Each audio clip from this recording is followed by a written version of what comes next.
Please raise your right hand and repeat after me. I, Barack Hussein Obama, do solemnly swear I, Barack Hussein Obama, do solemnly swear that I will faithfully execute that I will faithfully execute the office of President of the United States the office of President of the United States and will, to the best of my ability, and will, to the best of my ability, preserve, protect, and defend preserve, protect, and defend the Constitution of the United States. the Constitution of the United States. So help you God. So help me God. Congratulations, Mr. President. Well done.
Ladies and gentlemen, it is my great privilege and distinct honor to introduce the 44th President of the United States of America, Barack H.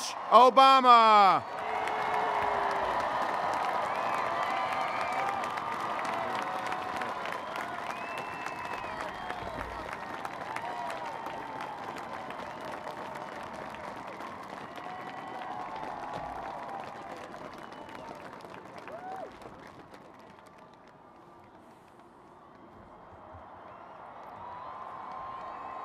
Thank you.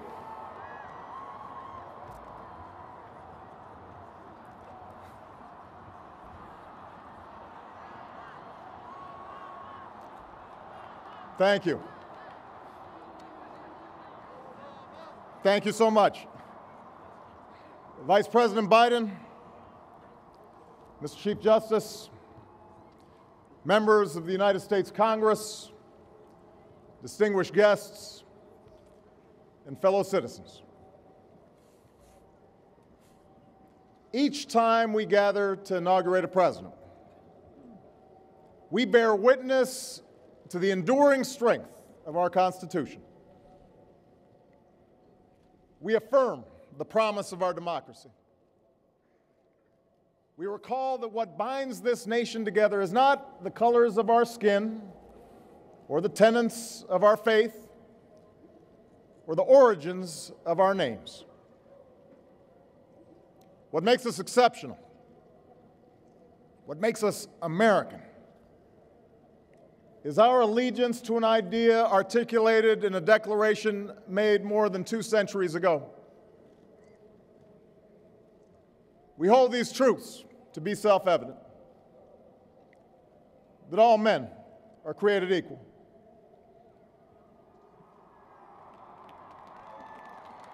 that they are endowed by their Creator with certain unalienable rights,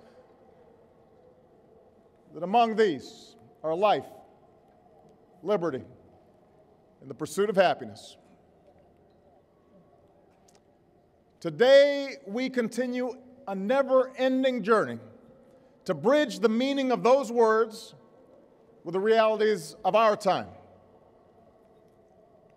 For history tells us that while these truths may be self-evident, they have never been self-executing. That while freedom is a gift from God, it must be secured by His people here on earth.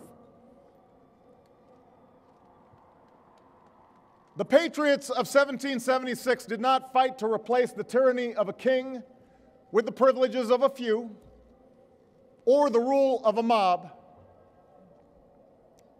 They gave to us a republic, a government of and by and for the people, entrusting each generation to keep safe our founding creed.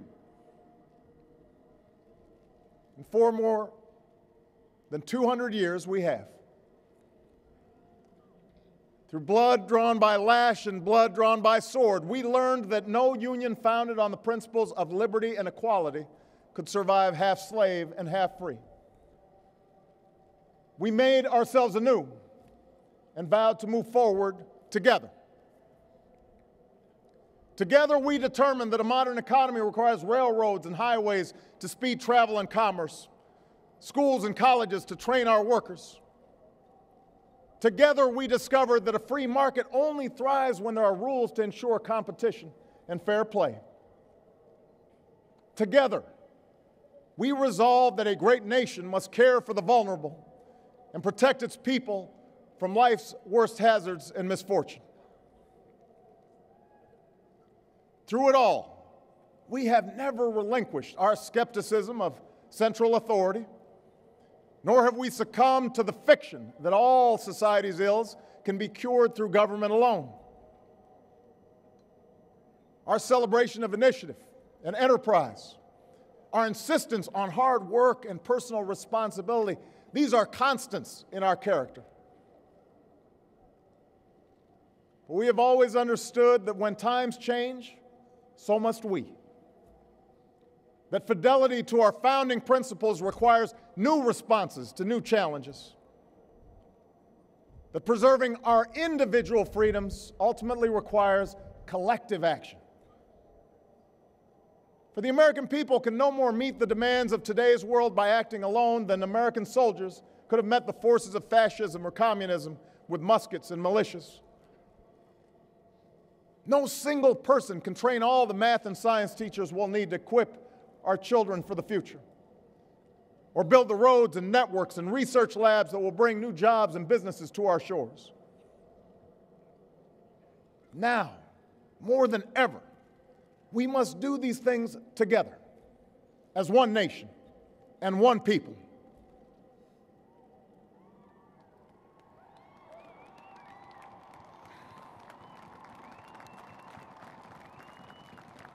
This generation of Americans has been tested by crises that steeled our resolve and proved our resilience.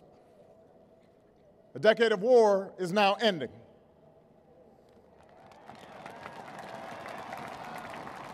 An economic recovery has begun. America's possibilities are limitless, for we possess all the qualities that this world without boundaries demands: youth and drive, diversity and openness, an endless capacity for risk, and a gift for reinvention. My fellow Americans, we are made for this moment, and we will seize it so long as we seize it together.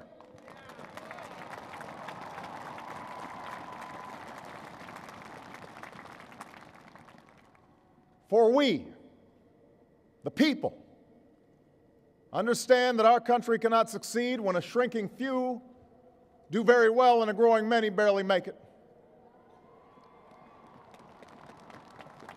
We believe that America's prosperity must rest upon the broad shoulders of a rising middle class.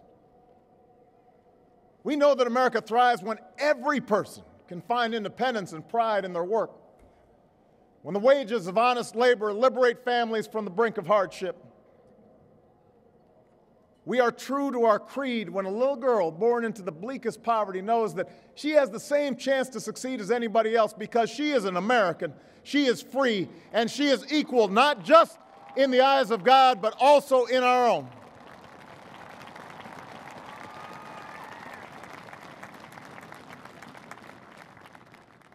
We understand that outworn programs are inadequate to the needs of our time.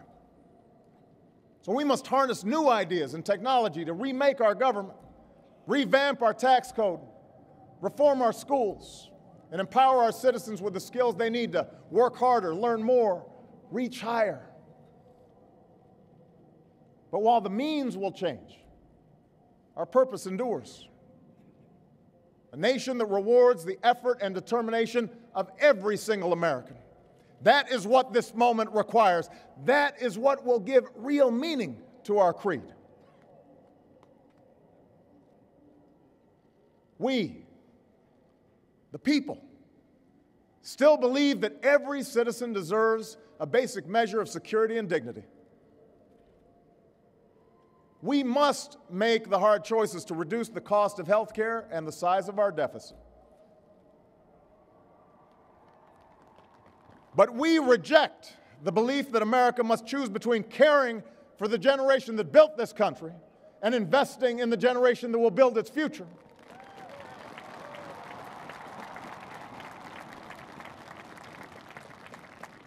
For we remember the lessons of our past, when twilight years were spent in poverty and parents of a child with a disability had nowhere to turn. We do not believe that in this country freedom is reserved for the lucky or happiness for the few. We recognize that no matter how responsibly we live our lives, any one of us, at any time, may face a job loss or a sudden illness or a home swept away in a terrible storm. The commitments we make to each other through Medicare and Medicaid and Social Security, these things do not sap our initiative, they strengthen us. They do not make us a nation of takers, they free us to take the risks that make this country great.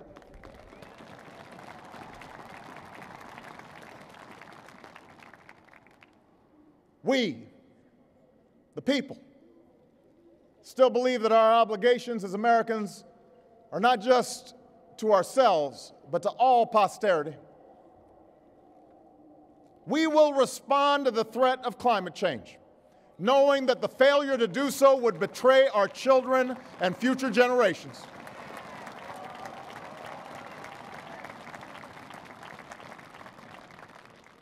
Some may still deny the overwhelming judgment of science, but none can avoid the devastating impact of raging fires and crippling drought and more powerful storms. The path towards sustainable energy sources will be long and sometimes difficult. But America cannot resist this transition. We must lead it. We cannot cede to other nations the technology that will power new jobs and new industries. We must claim its promise. That's how we will maintain our economic vitality and our national treasure. Our forests and waterways, our croplands and snow-capped peaks. That is how we will preserve our planet, commanded to our care by God. That's what will lend meaning to the creed our fathers once declared.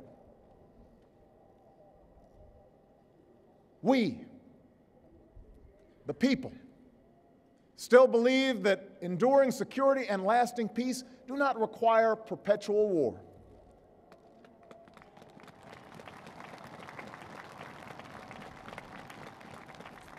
Our brave men and women in uniform, tempered by the flames of battle, are unmatched in skill and courage. Our citizens, seared by the memory of those we have lost, know too well the price that is paid for liberty. The knowledge of their sacrifice will keep us forever vigilant against those who would do us harm. But we are also heirs to those who won the peace and not just the war, who turned sworn enemies into the surest of friends, and we must carry those lessons into this time as well. We will defend our people and uphold our values through strength of arms and rule of law. We will show the courage to try and resolve our differences with other nations peacefully, not because we are naive about the dangers we face, but because engagement can more durably lift suspicion and fear. America will remain the anchor of strong alliances in every corner of the globe. And we will renew those institutions that extend our capacity to manage crisis abroad. For no one has a greater stake in a peaceful world than its most powerful nation. We will support democracy from Asia to Africa, from the Americas to the Middle East, because our interests and our conscience compel us to act on behalf of those who long for freedom. And we must be a source of hope to the poor, the sick, the marginalized, the victims of prejudice, not out of mere charity, but because peace in our time requires the constant advance of those principles that our common creed describes: tolerance and opportunity, human dignity, and justice. We, the people, declare today that the most evident of truths, that all of us are created equal, is the star that guides us still, just as it guided our forebears through Seneca Falls and Selma and Stonewall, just as it guided all those men and women, sung and unsung, who left footprints along this great mall, to hear a preacher say that we cannot walk alone, to hear a king proclaim that our individual freedom is inextricably bound to the freedom of every soul on earth.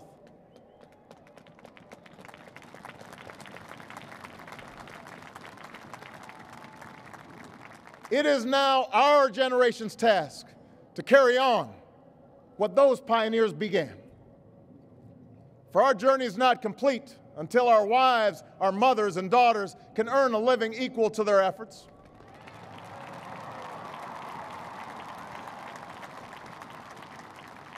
Our journey is not complete until our gay brothers and sisters are treated like anyone else under the law. For if we are truly created equal, then surely the love we commit to one another must be equal as well. Our journey is not complete until no citizen is forced to wait for hours to exercise the right to vote. Our journey is not complete until we find a better way to welcome the striving, hopeful immigrants who still see America as a land of opportunity, until bright young students and engineers are enlisted in our workforce rather than expelled from our country.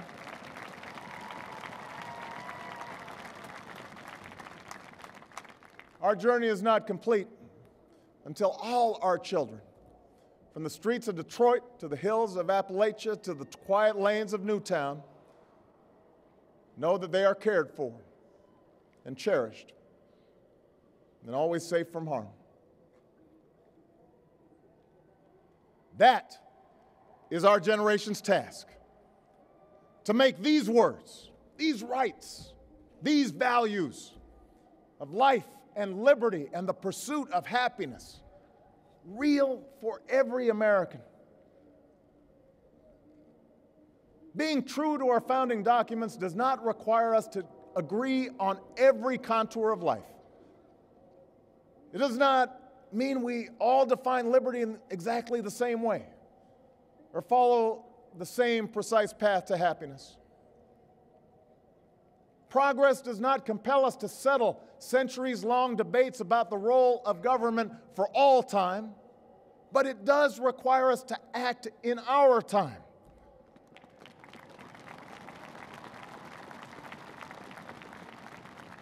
For now, decisions are upon us, and we cannot afford delay. We cannot mistake absolutism for principle, or substitute spectacle for politics, or treat name-calling as reasoned debate.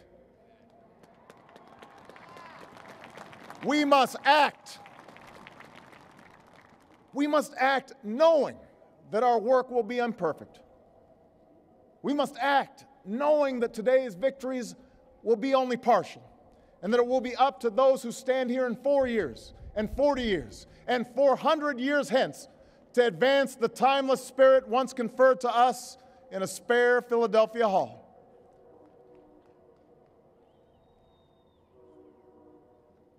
My fellow Americans,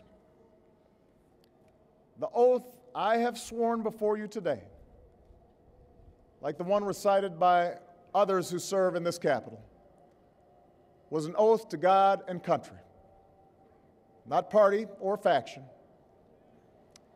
And we must faithfully execute that pledge during the duration of our service.